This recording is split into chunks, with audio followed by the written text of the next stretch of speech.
Kang Gareng, iki mumpung Ramadan, nek kowe pancen pinter agama, coba kene tak bedhane. Ah, ah, ah. Ya, coba bedana, Truk.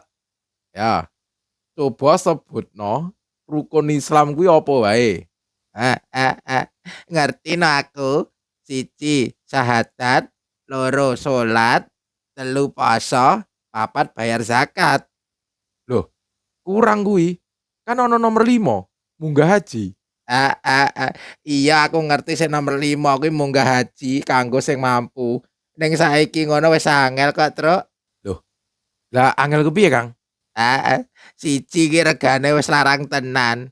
Loro, bareng sing iso nabung nglumpukke dhuwit mang taun-taun, malah dana hajine kuwi dikorupsi karo Menteri Agama kok.